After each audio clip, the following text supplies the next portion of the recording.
planning is something that is done to people and not done with people. So it's fundamentally you shift that experience. And what are the key pieces to shifting that experience? Start with the model, create time machines, connect the schedule to the model, go into the future, say, hey, this is what we say we're going to do. You'll always find problems. You'll come back to the present. You'll Doctor Strange that thing over and over on your wrist, and you'll negotiate with the future until you get what you want.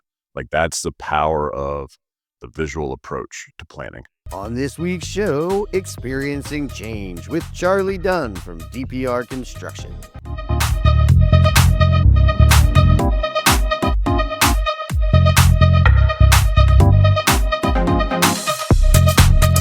All right, Nathan Wood, it feels like I just saw you and had a little fun, didn't we?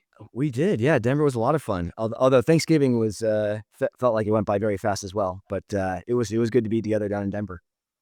It's like 2 weeks ago, but the experience just sticks with you, and it wouldn't be any fun if we didn't have Charlie Dunn with us. Charlie, how you doing, man? Hey, I'm good. Yeah, I've learned to take that call when Jeff has something and he's like, hey, what do you think? Should we try this? And we do, and it's cool. Is that we're gonna change that? Here, hold my beer. It's gonna be here. Hold my microphone. Let me see what happens. And it doesn't turn out so bad. I don't think. We don't win every time, but we've got a good streak going right now. Yeah, so pretty simple basics, good people, good challenge, and see what happens. Yeah, what we put together. Plenty of coffee.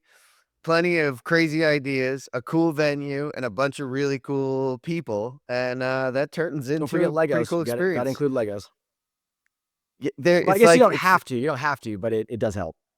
Legos, ping pong balls. Who knows? It's Chicago. We did the numbers game and dropped the boxes. I think Legos are the boxes. One of those two, you gotta have.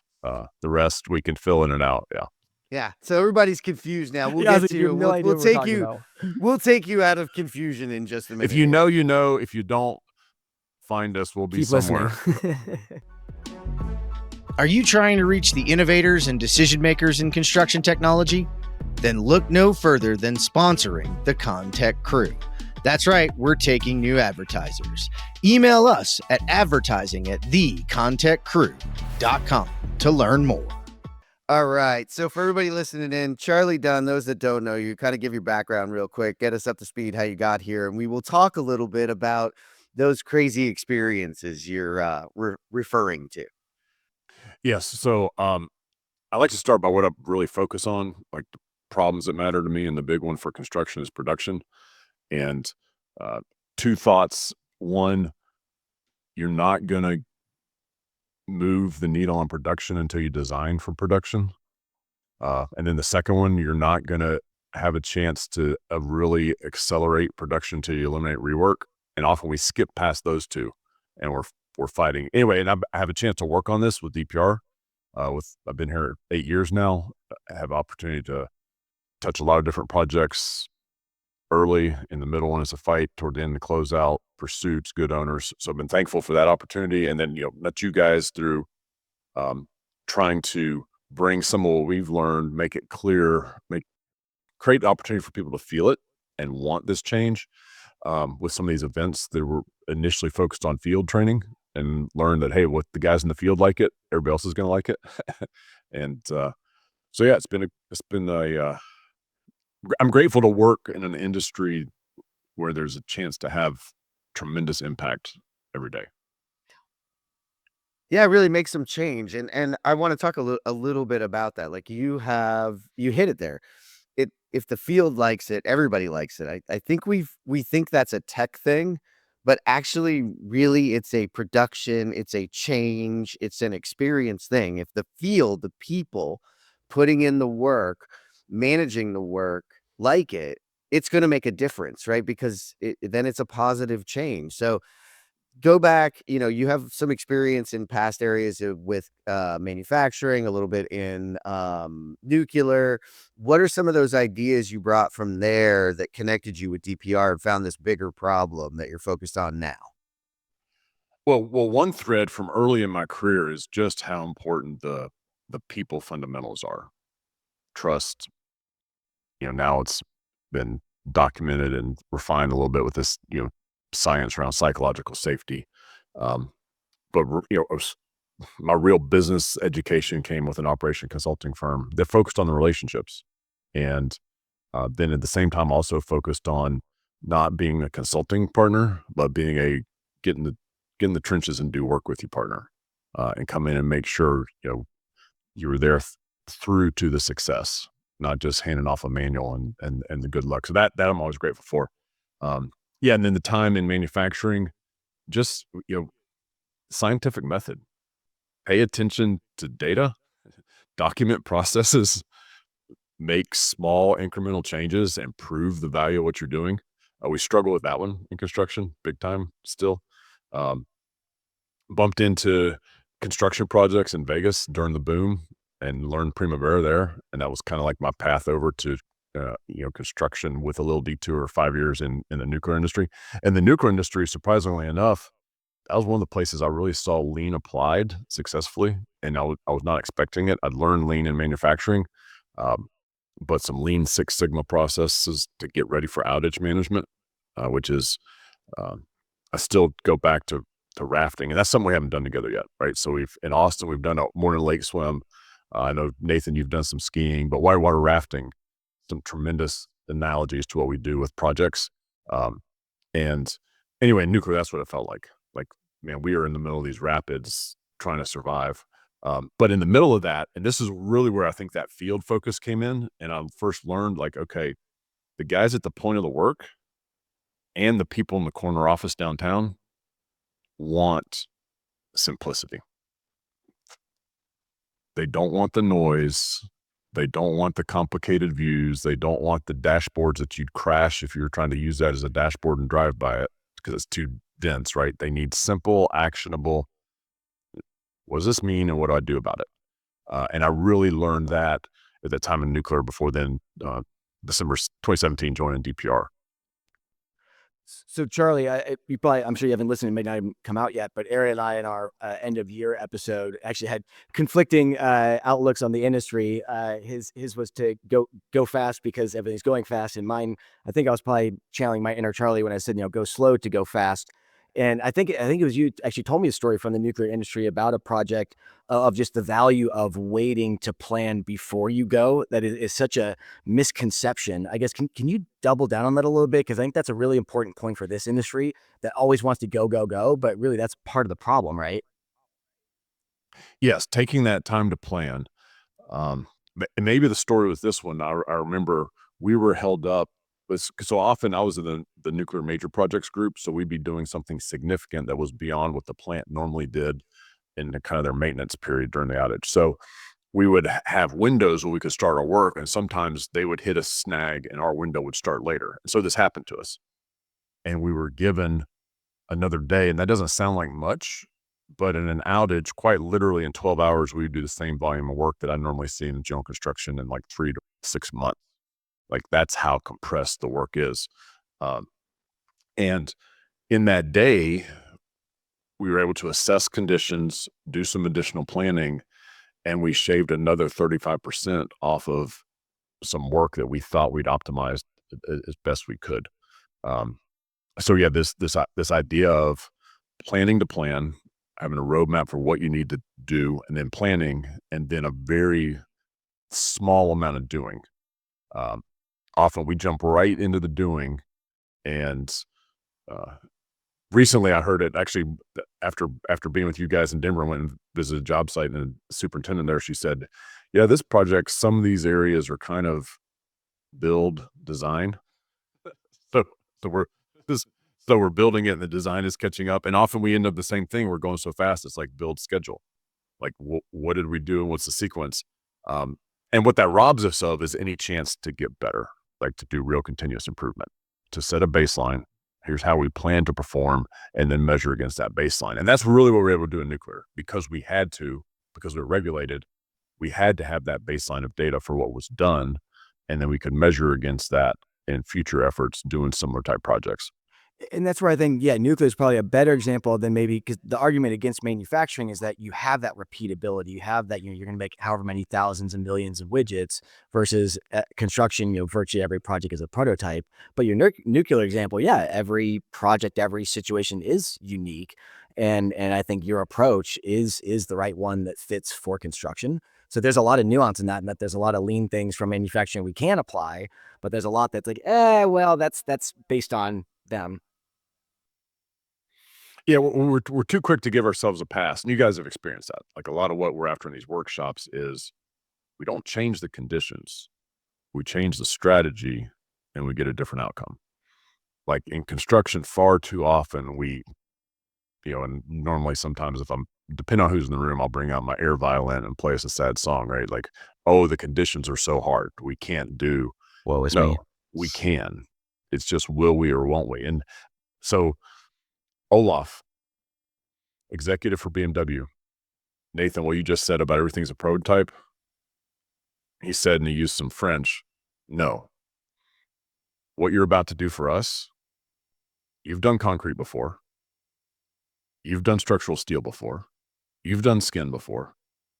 You've done MEP overhead before. All of this is repeatable when you look at it at the work step level. So don't tell me you're doing a prototype. And that work step, tact area, work package level of focus unleashes, and this is something I did learn in manufacturing, the manufacturing multiplier. If I'm going to do something hundreds or thousands or hundreds of thousands or millions of times, my motivation to get that thing dialed and efficient goes way up. So if we can recognize in construction, hey, I'm going to hang this board this way 3,000 times on this project, and this is true story. I'm going to develop a cleat so a guy on a toe of his boot has a kicker and he can move that board as an individual rather than as two people. And that's just one example of once we identify, here's the work step that's got this manufacturing multiplier, let's go optimize that work step. You'll unleash a lot of creative momentum to getting better. Yeah, and that dovetails into another of your points, and this is the things that we've been doing in these exercises that really, kind of, I love the aha moment, and we get to see it a lot. Is well, I'm too busy. I have to start working, and you show the value of taking time to plan, because I think in our industry we look at the time to plan as construction, as a waste, and as a completely separate process than the design and the bidding and sort of the estimating of what it's going to cost, right? They seem like two very separate things, and you're saying no, there's value that we're going to continuously do this. So how do you break people of that problem? How do you get them to realize it? Well, part of it, and this is in fairness, is it's a horrible experience. The current approach and some of the tools, and I'll use this language, that planning is something that is done to people and not done with people. So it's fundamentally you shift that experience. And what are the key pieces to shifting that experience? Start with the model, create time machines, connect the schedule to the model, go into the future, say, hey, this is what we say we're going to do. You'll always find problems. You'll come back to the present. You'll Doctor Strange that thing over and over on your wrist, and you'll negotiate with the future until you get what you want. Like, that's the power of the visual approach to planning. It also puts us in a better place where I talk about this concept of approximation error that it hit me when we were doing a visual production methodology and we were statusing daily on the model work, and we'd set up rules of credit. Simple example, grade beams. 40% credit when you've excavated, 40% credit when you've set the rebar, 20% credit when you poured the concrete.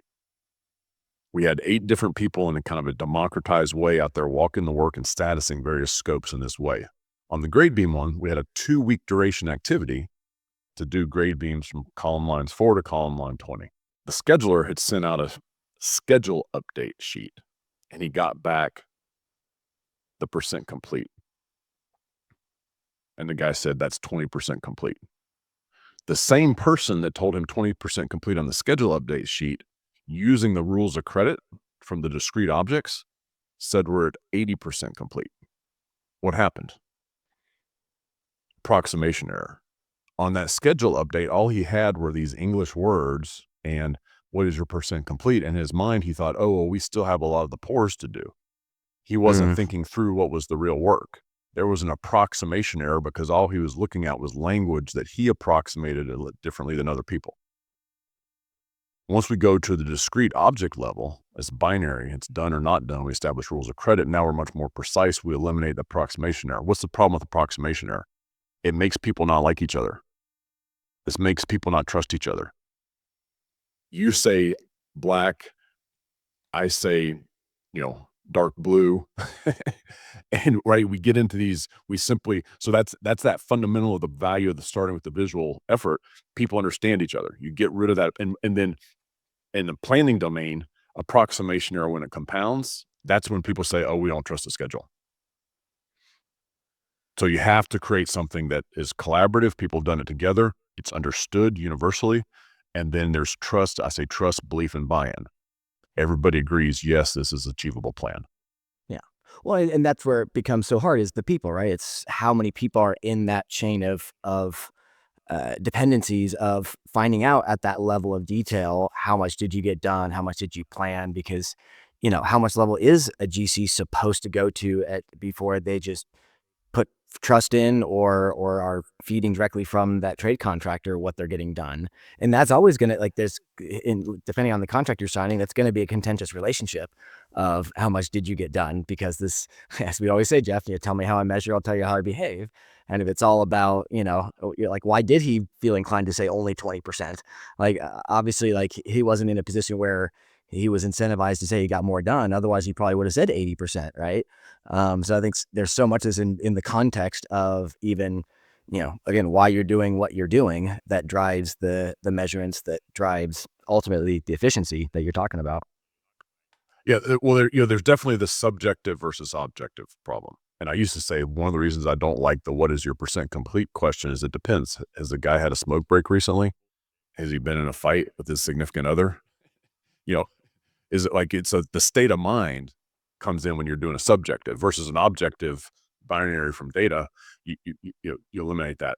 I do think, Nathan, you leaned into something there that's very important, and is that, again, that sense, does a schedule to plan become a weapon, right? It's being used to try to force something versus is it a tool and a way to work better together? And weapons are tools, technically. Yes. Well, and I don't think I've riffed on this with you guys, but it's worth running in real quick. Like, we give people daggers and swords and shields and spears and trebuchets, and then we're surprised that a battle ensues. Now, notice, I didn't say machine guns or fighter planes, right? We're not that sophisticated yet, but we give people weapons, and then we're surprised the fight breaks out. Like, we've got to start with different tools built for different reasons. But there's another thing in what you said, Nathan, about the amount of people and the amount of effort. And this is where, again, I see even well-intended attempts to make planning more collaborative and better. They start too late. It's too big a problem set. And it's simply kind of a kumbaya hope to manage chaos. And that's also not good. And so the exciting part about where we are with technology, coming back to ConTech, right? What's the value of this tech is if I've got the model and I've done, remembering that the production, you got to start with design for production and then you got to eliminate rework. So I've got a model and a design that's been built to be productive and I'm doing quality checks. So I'm not going to have rework. Now I can come into a planning session and we're no longer figuring out what the work is. We know it. We've also done a basic sequence because gravity is a thing, right? Who goes first, second, and third? There are some laws of physics that allow. And so now we start 60 to 80% complete with a plan based on what are we building and data for how fast we can go. And now we're making adjustments, we're making edits. It's very analogous to what happens when AI works well for us, where AI can get some of the initial heavy lift done, and then we're in there editing, refining. It's an exciting time to watch this, come into the industry, because that's another thing I did not expect. Because I'd done my research. I knew DPR had a tremendous, reputation with VDC, model-based workflows. But compared to nuclear, just how far behind we were, especially in the design process, like model organization, model quality, model standards. It's like we're on a lag as compared to some of the bigger EPC organizations, oil and gas, nuclear utility. But we're closing the gap on that lag, and we're getting the basis we need earlier. I think you're hitting on something though, because we had this discussion in the BIM coordination world that there's a difference between coordination and constructability. Because what you were just talking about is the sequencing, the gravity, the aspects that you don't often think about in that BIM world. But that is a totally separate, a separate but interactive kind of discussion with the coordination side, because the best way to coordinate, the most efficient way to coordinate, doesn't necessarily consider gravity and consider all these things. It's just designers getting together and coming up with the best answer, right? So there's like these, Right. there's still this Right. conflicting, like, what is the best way to do it? Because you're not necessarily building it the way you, or designing it the way you build it. You're designing it the best way to design it, considering the way that you will be building it. There's some nuance in there. Do you agree?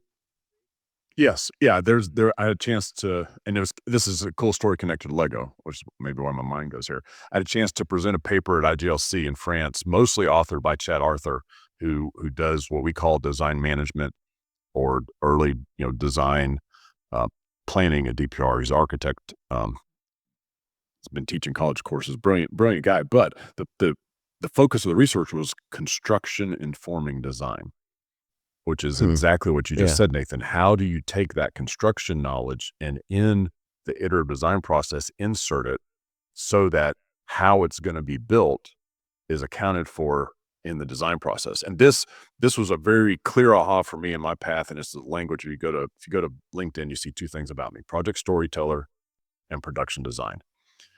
Production design, if you're in industrial engineering, this is a known thing. No manufacturer will ever develop a product, planning to go to market with it, without knowing exactly how they will produce it during that early phase. When construction, we'll develop the product 100% and then throw it over the wall. Hey, go figure out how to build it. And the GC may rip it apart and put it back together again, and then throw it over all the trade partners, and then they finally get it, and they're like, okay, what are we really going to do here? Yeah, no. Construction informing design means get all that trade partner knowledge at the very start and then there's projects where this is happening, where even in early validation phase, before we even start SDs, there's a tact level plan, zones and areas and speed, which drives us to how much prefab and other solutions we need so that we can maintain that tact for production. So we start SDs knowing what our constraints are. The designers can be much more efficient. And what we find is that early investment pays huge dividends, not just for construction, but also in these design iterations, where information comes in late out of sequence and puts us back in these do loops. But anyway, so back to the Lego thing. So I'm in France, presenting on this paper, and then I got to do the Lego simulation, meet a guy from Denmark, Christian, whose company Exigo has something called TAC Plan with a C, not with a K, that's more focused on line of balance. And I'm not going to geek out on that, but line of balance and location-based scheduling. He's trying to develop a friendlier, easier Vico with Trimble sunsetting Vico. But anyway, he said, if you never come to Denmark, let me know. I'll put you in touch with the Lego Foundation. So I happened to figure out how to find myself in Denmark within the next 3 months. Got to tour the Lego house with Soren Holm, who designed the Lego house with Bjarke Ingels. Dude, epic. And then so much from that visit to the Lego house and how Lego does things that, one, validated what we've been trying to do, and then two, gave me ideas for future iterations, stuff we haven't touched yet, like prototyping. Another thing in construction, don't tell a field guy you're going to try to do prototyping. Like, give them examples of prototyping and do it right. Because a field guy, if it's not right the first time, they're like, okay, it's not going to work. Manufacturing prototyping, you're going to go through 4 to 7 iterations before you get it where you need it to be. And again, getting our smart builders comfortable with that as we work on offsite approaches. Anyways, Lego house, how do they do prototyping? They don't tell you they're going to teach you prototyping. They have 2 different car challenges, one to race down a hill and one to do a jump through a circle, and kids just go build. And then they go test and they come back and they make some changes, and they go test and they come back and they make some changes. And before long, they've prototyped themselves to a winning car on the speed or a car that meets the challenge of jumping through the hoop. But and again, just a natural way, creating that challenge, play, test an idea, come back, refine. Well, I think you're hitting on that culture shift, right? Because I think that we've had this mentality of we receive something over the fence, we know it's wrong, and it's our job to tell them what's wrong. But if we're invited over the fence early and to say, okay, you tell us what's right, that's a very different story, right? Like that. Oh, whoa! I'm not ready to do that. I'm only ready to tell you what's wrong with yours. I'm not necessarily Yes. ready to tell you the best way for me. Well, and here this is where it becomes both a technical and a social challenge, because we've had projects where the owner said, we're going to invest and we're going to do this. We're going to do early design assist. Then we bring trade partners in a market where traditionally they have not done early design assist, and they're sitting at the table, but they're used to the former relationship where we sit here until we're given something, and then we figured out rather than changing that relationship, we're asking you to speak up now. Like, we get it. Jacobs is a tremendous design firm. However, they don't have dirty boots the way you do. They don't work on the tools.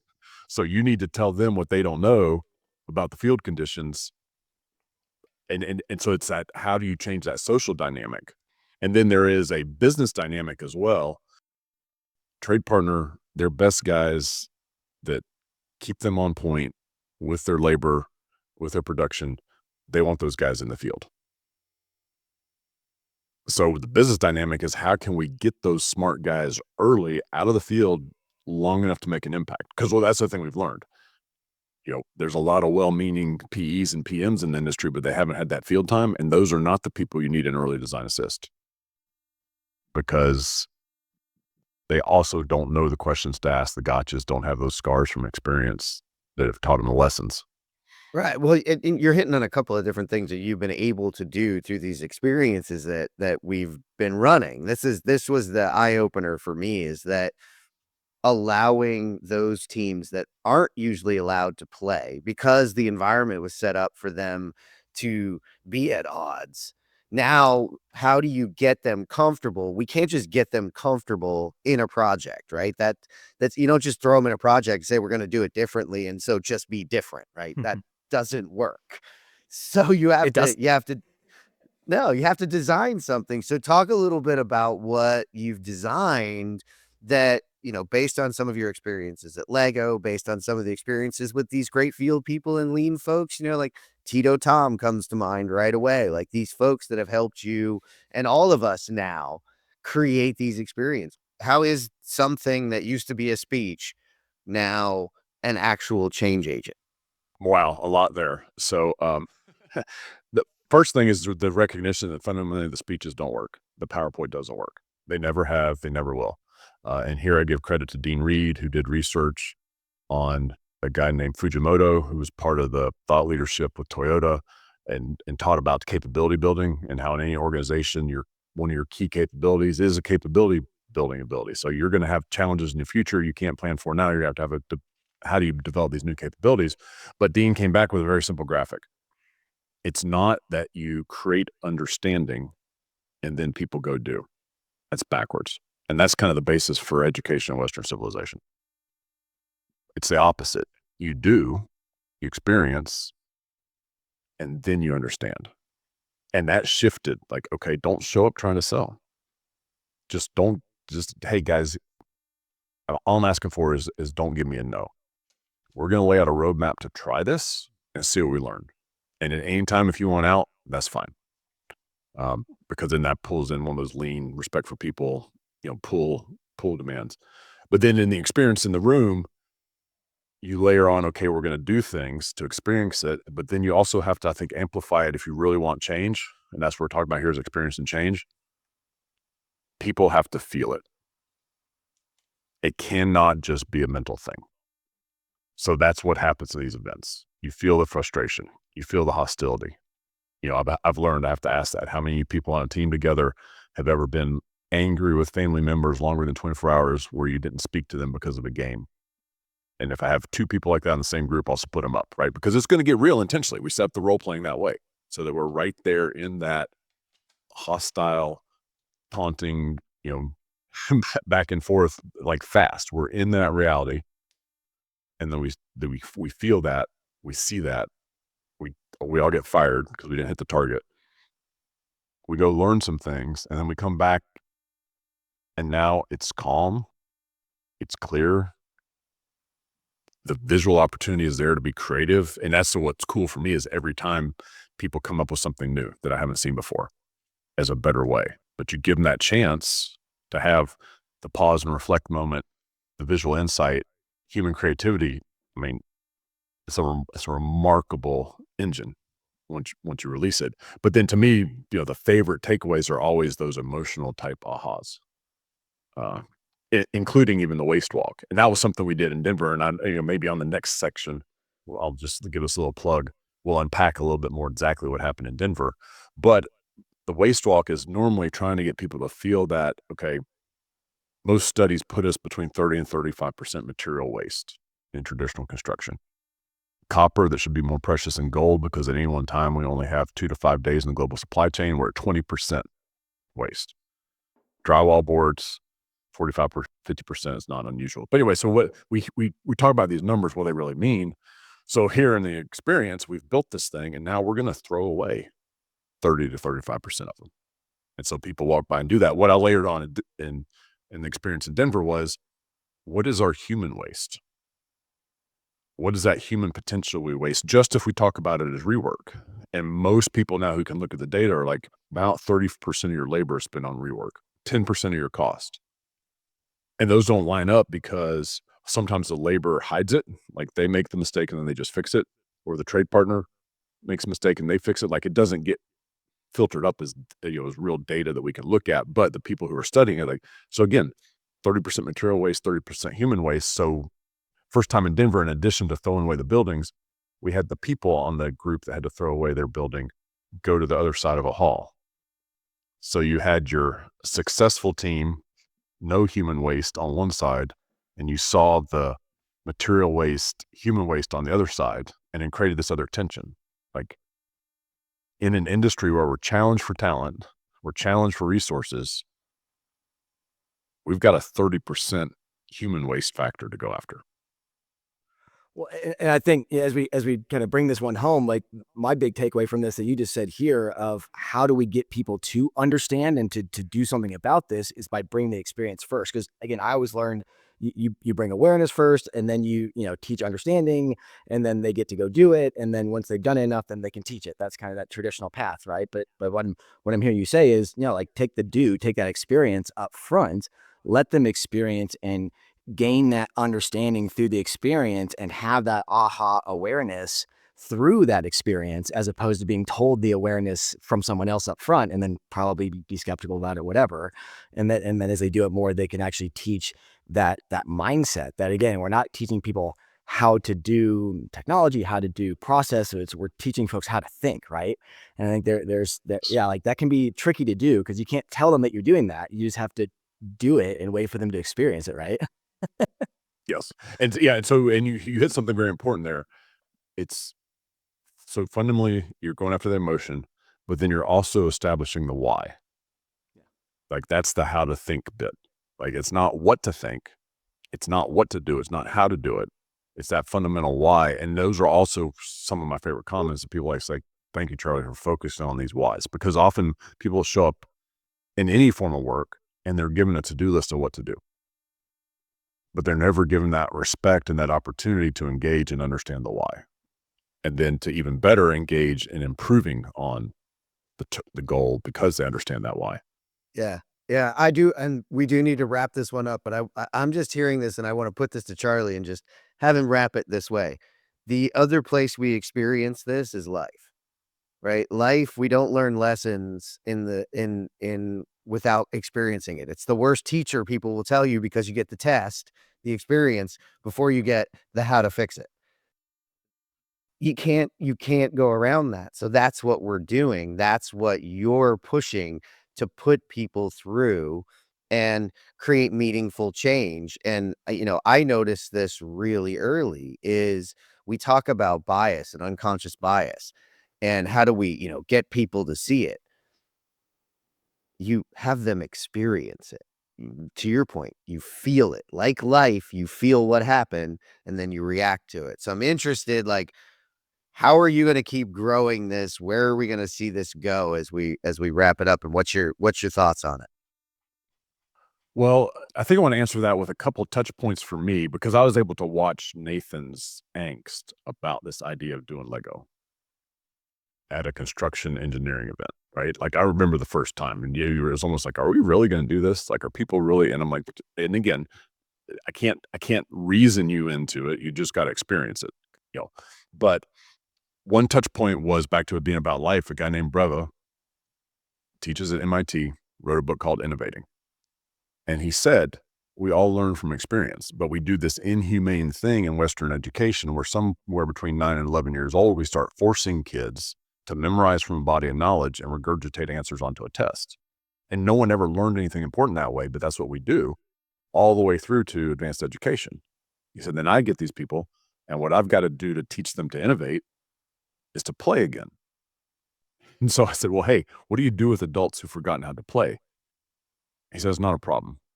No one really forgets. You just have to unlock, and it's usually a quick process that it's okay to play. And so that's part of what happens is that, and how it'll continue to grow, will just continue to unlock that it's okay to play.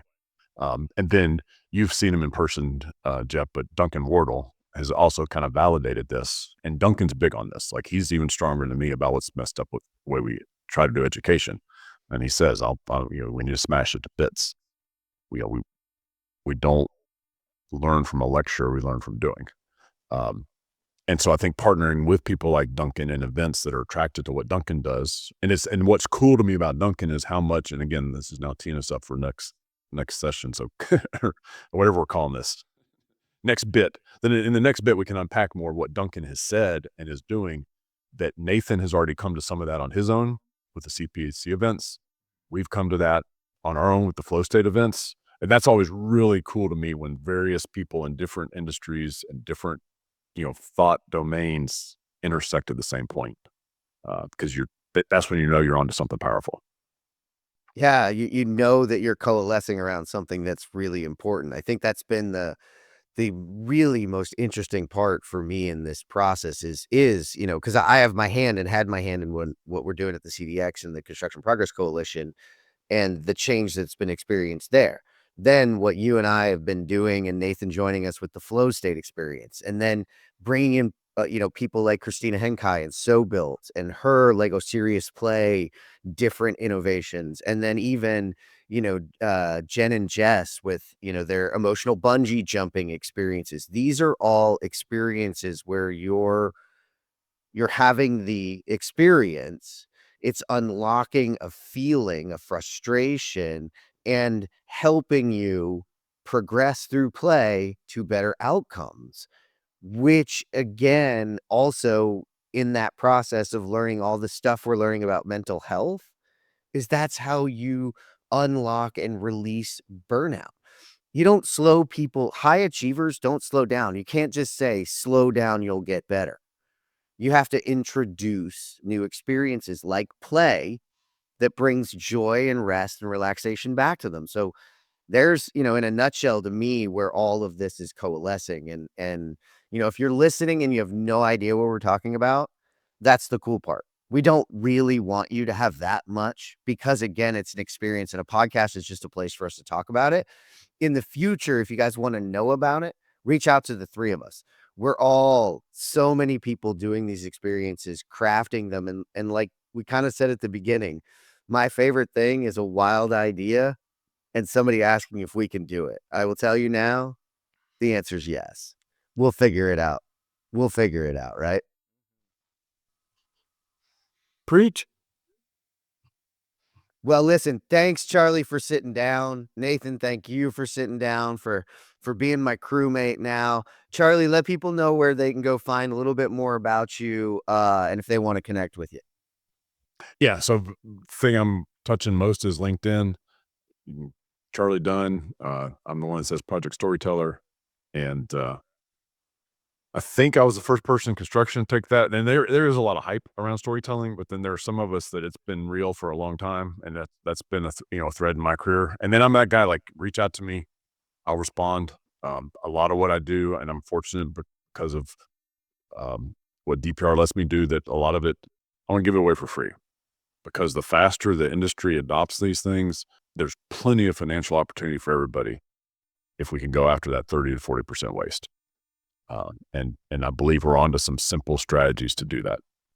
I think you are. I think you're right there. And I think that's the cool part of this, is that we have an opportunity to make that much change, and financially it will actually pay for itself.